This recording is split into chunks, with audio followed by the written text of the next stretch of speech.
Hola, ¿cómo están ustedes? Voy a hacer ahora la clase de prevención de daño perineal. Este es el volcán Yaima, en la novena región, uno de los paisajes más lindos del sur de Chile. Bueno, nosotros siempre que hablamos de daño perineal llegamos a esto, llegamos al desastre, cuando ya solamente nos queda lamentarnos. La idea de esta clase es un poco esto, hacer la parte preventiva, ¿ya? Y revisar qué es lo que tenemos y qué es lo que no tenemos. Primero que nada, quiero hacer el disclosure, no tengo financiamiento de ningún tipo de la industria. Esta cita me parece muy importante y muy atingente a esta clase. La hizo el doctor Jim Dickinson, el editor en jefe de la revista de Obstetricia y Ginecología de Nueva Zelanda y Australia. Y dice que básicamente el lograr un parto vaginal a expensas de una incontinencia fecal en el largo plazo de una paciente no es un éxito obstétrico. ¿Cuáles son los objetivos de esta clase? Primero, vamos a describir los factores de riesgo de daño perineal y, en segundo término, describir y analizar los factores protectores de daño perineal, aquellos con evidencia científica y aquellos sin evidencia científica. Primero que nada, tramo perineal. El tramo perineal, ¿cierto?, está indubitablemente unido a la patología de piso pélvico. Es un problema mayor de salud, ¿cierto? Tiene morbilidades a corto y largo plazo. Por ejemplo, el dolor, eh, disfunciones sexuales, incontinencia anal, urinaria, dispareunia, ¿ya? El 85% de los partos va a tener alguna forma de trauma perineal y un 70% de aquellos va a requerir alguna sutura. Un 10% de los partos va a tener dolor importante al año y medio después del parto, ¿cierto? Y un 25% de las episiotomías y desgarros grado 3 y 4 tienen dolor muy importante después del parto. La incontinencia anal es una condición prevalente que afecta dramáticamente la calidad de vida.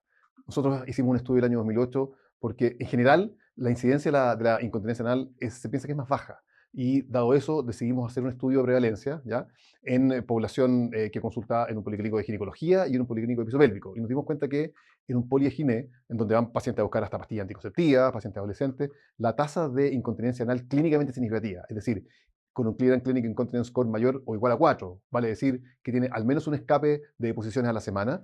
Estas pacientes son el 2% de un poli de higiene general y el 15% de policlínico de piso pélvico. Lejos, el principal factor de riesgo para las lesiones esfinterianas, ¿cierto?, es el trauma perineal, ya, obstétrico. En más o menos un 3% de los partos en el Reino Unido presenta algún tipo de trauma perineal, ¿cierto? Un 6% en primíparas y un 2% en multíparas, números que son muy similares en Estados Unidos, y en Dinamarca, Finlandia, Suecia y Noruega un poco menores. Pero en general, después de la reparación primaria de una lesión esfinteriana, un 35% puede llegar a desarrollar una incontinencia anal.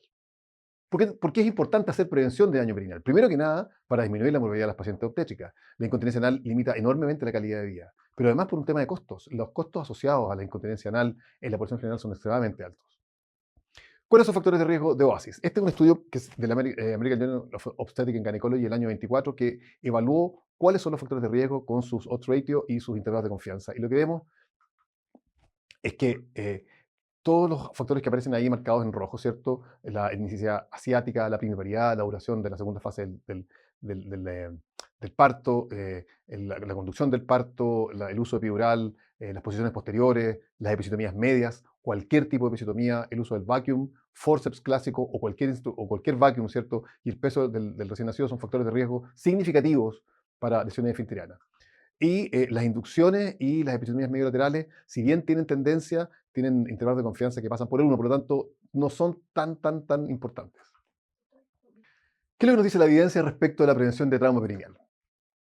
Por ejemplo, en el caso de las cesáreas planificadas versus parto vaginal, porque muchas personas piensan, no solamente médicos, sino que en la comunidad, que el hecho de operar cesáreas puede prevenir el trauma perineal. Esto se hizo el año 1993, se presentó, es el trabajo clásico de Hanna sobre las podálicas. Básicamente esto fue un randomizado que se hizo a parto vaginal o a cesárea, ¿cierto?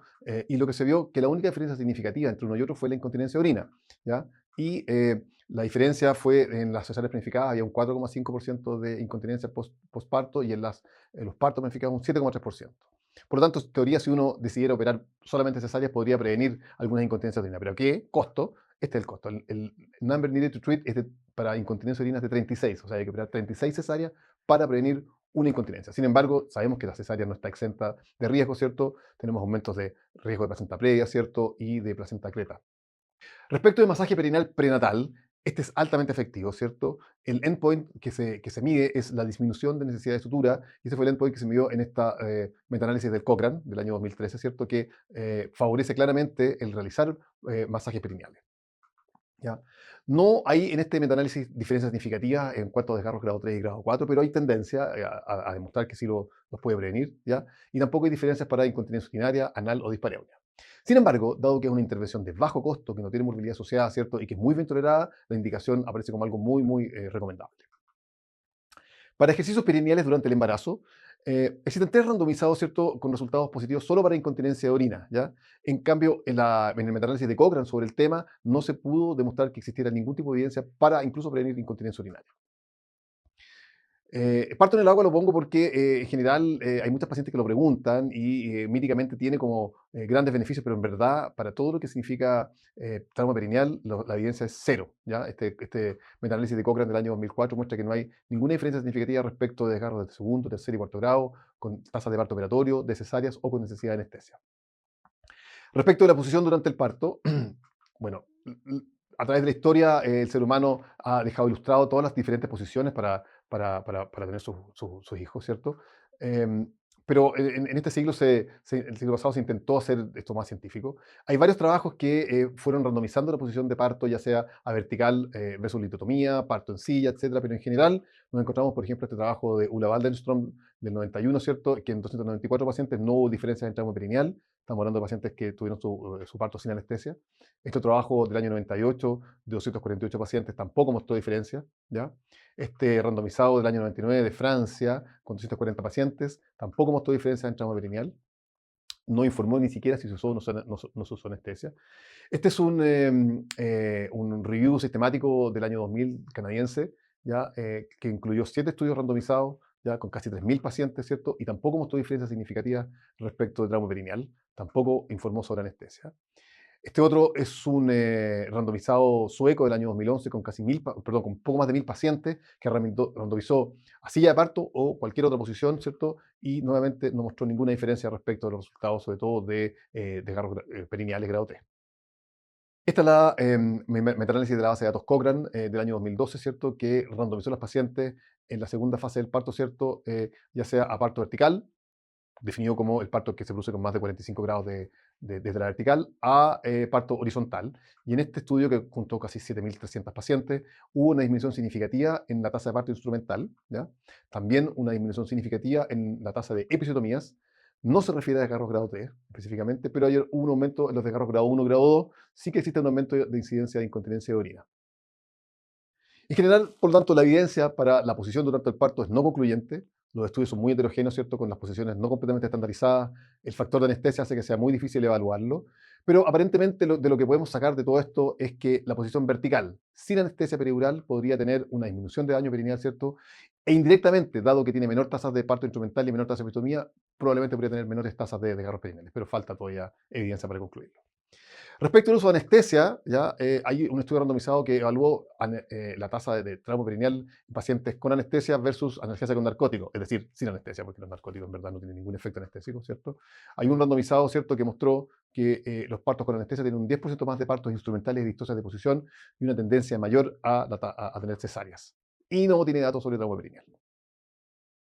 Se presume, sí, una mayor tasa de trauma perineal, ¿cierto?, porque hay una mayor tasa de partos instrumentales en pacientes con peridural.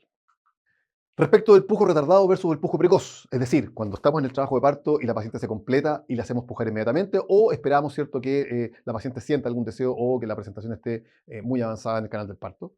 Este estudio de Fraser de 1.862 pacientes, ¿cierto?, en las cuales se hizo pujar precoz o tardíamente, ¿ya?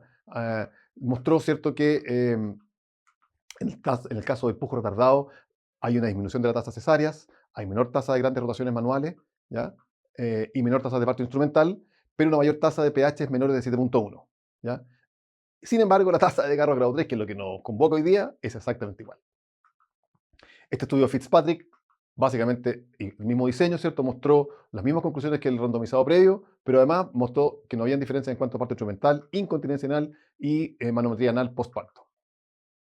Respecto de dirigir o no dirigir el pujo, ¿ya? Hay 2 estudios randomizados que mostraron que no hay ninguna diferencia respecto de trauma perineal para pacientes a las cuales uno les dirige el pujo o espera que pujen espontáneamente.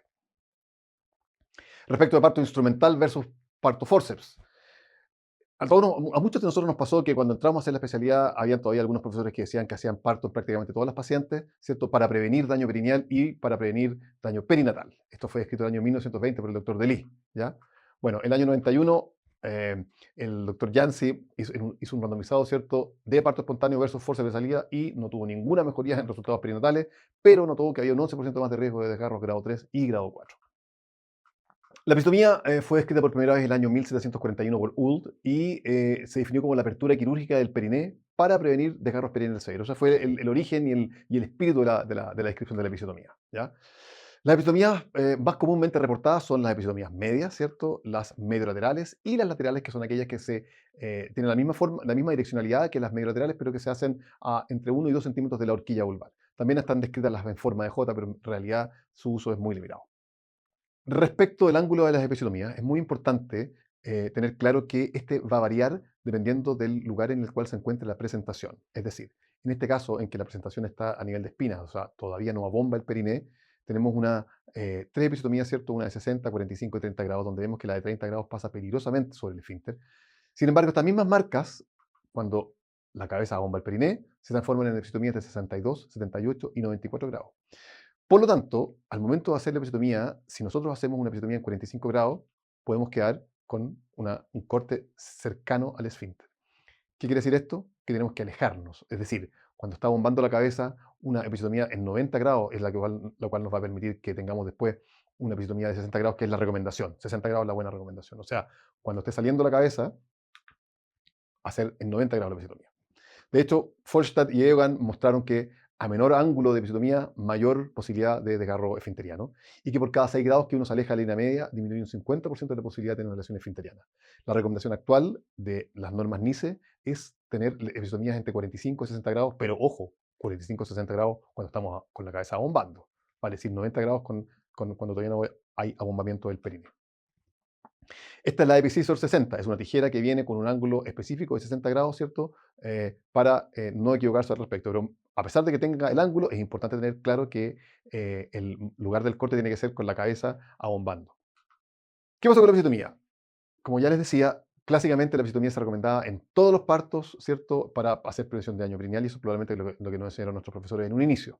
Sin embargo, a mediados de los 90 o fines de los 90, esta se empezó a restringir y en verdad se empezó a demonizar. Este estudio de Henriksen del año 94 mostró que las matronas con altas tasas de episiotomía, que disminuían su tasa de episiotomía, bajaban su tasa de lesiones esfinterianas. Sin embargo, las matronas que ya tenían tasas de episiotomía bajas mantenían sus lesiones esfinterianas. Por lo tanto, se llegó a la conclusión más o menos de que había que restringirla, no evitarla, sino que la restricción era suficiente para disminuir las tasas de lesiones esfinterianas. Y más o menos se determinó que la tasa ideal podía andar alrededor del 20-30%. En Estados Unidos, de hecho, el año 79 la tasa de episiotomía era un 70% y el año 2011 esta llega a promedio al 9%. Este es el estudio de Eason, ¿cierto?, que mostró que en la medida que se disminuye la tasa de episiotomía, ¿cierto?, disminuyen las necesidades de sutura de trauma perineal. Cochrane en el año 2004 publicó, ¿cierto?, este metaanálisis, ¿cierto?, sobre uso de episiotomía en partos vaginales, ¿ya? Y mostró que cuando la episiotomía es restrictiva hay menores tasas de trauma posterior, hay mayor trauma anterior, pero sin mayor incidencia de incontinencia y menor necesidad de sutura y menores tasas de complicaciones de curación. Lo mismo este estudio que muestra que en la medida que van disminuyendo las tasas de episiotomía, también disminuyen así las tasas de lesiones de desgarros grado 3 y grado 4, esto en Estados Unidos y Canadá. Y que cuando hay que usar una episiotomía, en general lo que hay que escoger es la episiotomía lateral o medio lateral, dado que las tasas de lesiones esfinterianas de una y otra son completamente diferentes, muy altas para las episiotomías medias y bastante bajas para las medio laterales. ¿Okay? Este señor se llama Francis Fukuyama. Él escribió un libro que se llama The End of History and the Last Man. En este libro él planteaba básicamente que la historia había llegado a su fin, que el hombre había investigado y descubierto suficientes cosas y que ya las cosas prácticamente no iban a cambiar en mucho, mucho tiempo. Esto fue 3 años antes de la invención de Internet. Cuando uno cree que todo está estable y todo está sin cambios, vienen los cambios y se empiezan a cuestionar las cosas, ¿ya? ¿Es necesario entonces hacer episiotomía? Este estudio del año 2009, ¿ya?, planteó, ¿cierto?, que respecto de episiotomía y trauma esfinteriano, ¿cierto?, la definición de episiotomía era insuficiente. O sea, básicamente, en los estudios en los cuales se analizaba la episiotomía, no se hacía la distinción de si eran episiotomías medias, medio laterales, sino que se metían todos dentro del mismo saco. Por lo tanto, fue el que planteó que había que primero consensuar cómo eran las episiotomías que se estaban analizando, ¿cierto?, para definir los riesgos de abasis. Este estudio del año 2001, ¿ya?, de la base de datos de los Países Bajos, con 284.000 partos vaginales entre el año 94 y el 95, ¿ya? Mostró que cuando se analizaba la episiotomía, ¿cierto? Y sus riesgos, y si asignamos el riesgo 1 para las pacientes a las cuales no se le hacía episiotomía, las pacientes que tenían episiotomías mediolaterales mostraban un riesgo relativo para lesiones esfinterianas de 0,56 y las medias de 1,3. Entonces, la verdad es que se empieza a cuestionar el hecho de si la episiotomía es o no tan dañina. Este estudio del año 2009, ¿ya? Incluso se hace la pregunta, eh, ¿puede ser que la episiotomía media tenga un factor protector para lesiones esfinterianas? ¿Ya? Este fue un estudio retrospectivo en 10.300 pacientes que comparó las tasas de lesiones esfinterianas entre pacientes con episiotomía media lateral o sin episiotomía, ¿ya? Y lo que vimos fue que en pacientes a las cuales se le hacía la episiotomía, el riesgo relativo de tener una lesión esfinteriana era de 0,337, ¿cierto? Con un intervalo que claramente no pasaba por el 1, de 0,2 a 0,4. Y los demás riesgos conocidos, ¿cierto?, se mantenían en sus números habituales. Ahora, era un estudio retrospectivo, pero tenía sus limitaciones. Esta es una revisión sistemática del año 2016 publicada en la Revista Internacional de Uroginecología, ¿ya? Que tenía como objetivo comparar las tasas de lesiones esfinterianas entre pacientes con partos con episiotomía mediolateral o partos sin episiotomía, con un N de 750.000 pacientes, en su gran mayoría nulíparas. Y lo que muestra es que en estas pacientes el hacer episiotomía favorece las lesiones esfinterianas. De nuevo, es un estudio retrospectivo. Esta otra revisión sistemática, además, con un metaanálisis del año 2015, ¿cierto?, sobre lesiones esfinterianas e incontinencia anal postparto. Son 19 estudios observacionales, ¿ya?, en los cuales se mostró que las lesiones esfinterianas no se asocian a episiotomía con un riesgo relativo de 2,66, pero en este estudio no se hizo separación entre episiotomías laterales o medias. Ahí dice medio laterales, pero es medias. Esta otra revisión sistemática del año 2016, con 15 estudios observacionales, ¿cierto?, pero relativo a episiotomía con vacuum. Y en esto se demostró que hay una clara disminución del riesgo de lesiones esfinteriales en pacientes primíparas cuando se hace episiotomía, en pacientes que han tenido un vacuum específicamente, ¿cierto? Y que este efecto protector mejora en la medida que mejora la tasa de episiotomía. Este estudio del año 2018 ya fue un estudio prospectivo de 204 pacientes primigestas que tuvieron parto espontáneo, ¿ya?, de las cuales 103 tuvo una episiotomía medio lateral. Y en estas pacientes se hizo evaluación de estudios de calidad de vida, scores de Urogine y una evaluación ecográfica de evolución de elevadores y de ballooning, ¿ya? Y no se pudo encontrar diferencias entre pacientes a las cuales se hizo episiotomía medio lateral y a las cuales no se le hizo episiotomía. Y este estudio lo publicó Caribó, que es kinesióloga, ¿cierto?, noruega, el año 2017, y mostró que para fortaleza de musculatura de piso pélvico, para el tono basal vaginal y para prevalencia de incontinencia urinaria 6 meses posparto, no hay variaciones, se haga o no se haga episiotomía. Esta es una revisión de la base de datos Cochrane del año 2017, ¿cierto?, pero relativo al uso selectivo o rutinario de episiotomías en parto vaginal. Ok, y en 6.177 pacientes vemos que trauma severo perineal, o sea, lesiones de garro tipo 3, ¿ya?, en pacientes con uso rutinario de episiotomía es de 3,6% y en pacientes con uso selectivo de episiotomía de 2,5%. Hay una diferencia que es estadísticamente significativa, ¿cierto? Sin embargo, la certeza de esta evidencia es de grado muy bajo, o sea, grado bajo, ¿ya? Y ellos dicen que podría, ¿cierto?, ser reductor de trauma severo para trauma perineal. Para dolor moderado severo, ¿cierto?, medido por escala visual análoga, hay una diferencia, pero es con una evidencia de calidad muy baja. Para dispareunia mayor, de pacientes después de los 6 meses también hay alguna diferencia, pero la calidad es moderada, ¿ya? Y para incontinencia urinaria después de los 6 meses también es de baja certeza. ¿Qué pasó? En este estudio se incluyeron 14 estudios randomizados que compararon episiotomía rutinaria, ¿ya?, en promedio del 61 al 100% de los partos, y la episiotomía selectiva, que iba del 8 al 59% de los partos. Y en 2 de los estudios se consideró el uso de episiotomía media. Pues bien, entonces, de este metaanálisis se puede extraer que la episiotomía selectiva dañaría menos el piso pélvico que la rutinaria. Sin embargo, los resultados están bastante en el margen, ¿ya? Además, se incluyó a 2 estudios en los cuales se realizaban episiotomías medias, lo cual hace que el análisis sea un poco más turbio. Por lo tanto, los resultados, a mi juicio, no son tan sólidos. Este es un editorial del año 2019 de la Revista Internacional de Uroginecología, ¿ya? Básicamente lo que dice, ¿cierto?, es que nos tenemos que preguntar si la episiotomía en verdad es un enemigo o un amigo. Y de todo ese editorial, a mí lo que más me parece de importancia de traer a colación es que ellos dicen que lo importante es no demonizar la episiotomía mediolateral. La evidencia actual demuestra que una episiotomía mediolateral bien realizada en el momento correcto, ¿cierto? Y no rutinaria, no se asocia con mayores complicaciones de largo plazo.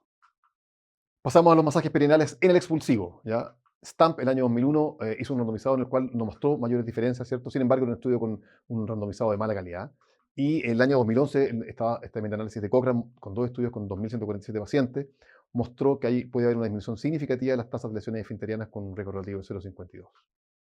Respecto del soporte perineal, es decir, poner las manos o no poner las manos, hay varios estudios, este de McAndich con 5.400 pacientes, ¿ya? Que mostró que no hay diferencia significativa respecto de sutura de tramo perineal y que la única diferencia, con una diferencia no tan importante, fue el dolor a los 10 días, ¿ya? La base de datos Cochrane, con dos estudios en 6.500 pacientes, no mostró diferencias respecto de lesiones esfinterianas, ¿cierto? Y sí, en el hands-off, había menor número de episiotomías, lo cual es bastante lógico. Si no ponemos las manos, difícil para hacer episiotomía. Este estudio de Volkan Dani del año 2015 mostró que el hands-on, o sea, mantener las manos, sí es clínicamente significativo, son casi 30.000 pacientes, ¿ya? Y pasamos a la maniobra finesa, que es el epítome del hands-on, ¿ya? Esta maniobra se describió en Finlandia, ¿cierto? Y desde el año 2004 forma parte del Plan Nacional Finlandés, ¿ya? O finés, ¿cierto? Para intento de disminución de lesiones esfinterianas, ¿cierto? Y ellos describen que tuvieron mucho éxito, sin embargo, es importante revisar la evaluación que se ha hecho fuera de Finlandia de esto. Este estudio del año 2015 de Paulsen, ¿cierto? Con 7 estudios, mostró que hay una disminución importante de las lesiones esfinterianas cuando se aplica la maniobra finesa, ¿cierto? Desgraciadamente todos aquellos estudios fueron con baja evidencia. El mecanismo de acción, además de la maniobra finesa, es desconocido, ¿ya? Y concluye que se necesitan más estudios. Sulta en el año 2017, ¿cierto? Publicó este estudio intervencional, quiere decir que ellos en su flujo de atención de pacientes hicieron este cambio de conducta, cambio de intervención, ¿cierto? Y hicieron una randomización a maniobra finesa versus no hacer ninguna intervención. Y se vio que en las pacientes a las cuales le hacían la maniobra finesa, ¿cierto? Significativamente disminuía la tasa de lesiones esfinterianas ya. Para parto vaginal, ¿ya? Y para parto asistido, y también disminuye la tasa de lesiones de labios menores. Respecto de forceps versus vacuum, ¿ya? ¿Qué produce más lesiones esfinterianas? La verdad es que la evidencia es bastante clara. Un cuarto por ciento de los forceps, ¿ya? Conllevan lesiones esfinterianas y un 50% de las lesiones esfinterianas son asociadas al uso de forceps, ¿ya? Este review de vacuum versus forceps ya, del año 2001 muestra claramente que el uso de vacuum tiene menor tasa de lesiones esfinterianas, ¿cierto? Clínicamente significativa, ¿ya? Además de tener menor necesidad de anestesia, ¿ya? Y se favorece claramente el uso de vacuum respecto de forceps clásico. MacArthur, el año 2001, ¿cierto? Hizo una evaluación además de forceps versus vacuum, ¿cierto? Y demostró que el riesgo de incontinencia fecal es el doble, ¿ya? Y de hecho, el Royal College of Obstetrics and Gynecology desde el año 93, ¿cierto? Tiene el vacuum como su elección en parto instrumental. Creo que no tiene evidencia, cosas que nosotros hemos escuchado muchas veces, que las escuchamos desde que hicimos la especialidad, ¿cierto? Haga esto para que no tenga lesiones esfinterianas. Vamos a analizar un par de cosas, ¿cierto? Primero, la flexión de la cabeza fetal descrita por DeWitt el año 1889, ¿cierto? Flexionar la cabeza para disminuir los diámetros, teóricamente la evidencia científica es cero. Inhibir el pujo, ¿cierto? La maniobra de Röntgen modificada, tampoco tiene ningún tipo de evidencia de que sirva. Así como la analgesia perineal, el parto entre contracciones, el parto de los hombros, ¿cierto? Primero anterior, después posterior, por sí solo no podía mostrar que tenga menos lesiones infilterianas. La corrección de una sacra, ¿cierto? Una gran rotación. Cesárea versus parto operatorio, sin diferencia. O las cesáreas después de una lesión esfinteriana. El uso de ultrasonido endanal es algo muy promisorio y que está evaluado en este estudio de 684 pacientes que se siguieron a 12 meses, en las cuales se evaluó el uso de ultrasonografía endonal versus el examen clínico en desgarro grado 2. Se observó que hay una disminución significativa en las pacientes con incontinencia anal severa más allá de los 6 meses, con un récord relativo de 0,48, ¿ya? Básicamente, ¿por qué? Porque mejora el diagnóstico de lesiones esfinterianas, ¿ya? Y eso, si bien no es tan fácil de implementar porque las capacidades de detección no las tiene todo el mundo, tampoco es tan difícil de entrenar. Y si se pudiera complementar el examen clínico, podríamos hacer un mejor diagnóstico de lesiones esfinterianas y repararlas cuando está en su momento óptimo, que es en el momento del desgarro y no posteriormente. Estos son los Obstetric Care Bundles. Básicamente es un conjunto de medidas que se aplican, ¿cierto? Que tienen evidencia científica, ¿cierto? Para mejorar el cuidado prenatal. Hay varias experiencias a nivel mundial. Hay una en Inglaterra, ¿cierto? Que la realiza el Royal College of Obstetrics and Gynecology y el Royal College of Midwives. ¿ya? Y se llama el OASI Care Bundle, que se implantó en el año 2018, que tiene 4 puntos fundamentales. Primero, información antenatal a las pacientes sobre los desgarros perineales, ¿cierto? Y qué se puede hacer para minimizar sus riesgos, ¿ya?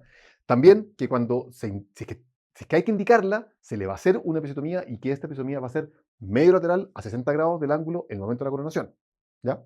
En tercer lugar, el otro punto es el uso de protección manual, ya sea en partos espontáneos, en los cuales se usará alguna maniobra, como por ejemplo la maniobra finesa, ¿cierto? Y durante los partos asistidos, en el cual otra persona va a ayudar a hacer la protección manual. Y en cuarto término, ¿cierto? Un examen detallado del aparato esfinteriano en el postparto, ¿cierto? De acuerdo, y una graduación de las potenciales lesiones de acuerdo a la clasificación de lesiones esfinterianas, ¿ya? Y que incluya un examen de recto. Bueno, este conjunto de medidas, ¿cierto? Se aplica desde el 2018 en 16 maternidades en el Reino Unido, ¿cierto? Y ha mostrado que ha logrado disminuir en un 20% las tasas de lesiones esfinterianas, ¿ya? Y, importantemente, sin disminuir, sin variar las tasas de cesárea y de episiotomía. El mismo concepto se está utilizando en Australia, ¿cierto? Y obtienen resultados muy similares, pero además agregan que las pacientes no tienen conflictos con el que se les haya hecho una episiotomía. Eso tiene que ver con el hecho de que se les avise antes. Por lo tanto, como concepto, el hecho de explicar a las pacientes qué es lo que se les puede o no hacer es muy importante. Y para nosotros acá en Chile tiene importancia máxima aún, dado que dentro de los conceptos de violencia obstétrica se pretende incluir la episiotomía. Por lo tanto, mucho ojo con eso. Pues bien, dentro de las conclusiones, ¿cuáles son los factores que son potencialmente protectores, ¿cierto? Que tengan alguna evidencia importante. Primero que nada, la posición vertical sin anestesia, ¿cierto? Que vimos que hay evidencia que la apoya. El masaje perineal anteparto, el uso de compresas tibias perineales intraparto, la maniobra finesa, que todavía requiere más evidencia, pero que ya hemos mostrado que puede servir bastante. El uso de episiotomías medio laterales o laterales, ¿cierto? En partos espontáneos cuando sea necesario. Y sin duda, cuando hacemos parto instrumental. Todos estos factores potencialmente protectores, ¿cierto? En general tienen evidencia de calidad baja, son básicamente estudios retrospectivos, series de casos y cohortes, y como siempre, lo que nos falta son más estudios randomizados. El daño perineal es prevalente, las consecuencias pueden limitar importantemente la calidad de vida de las mujeres, ¿ya? Por lo tanto, los doctores debemos conocer los factores de riesgo, ¿cierto? Y los factores protectores para poder hacer una prevención adecuada, y además debemos entrenarnos adecuadamente para el diagnóstico y reparación del daño perineal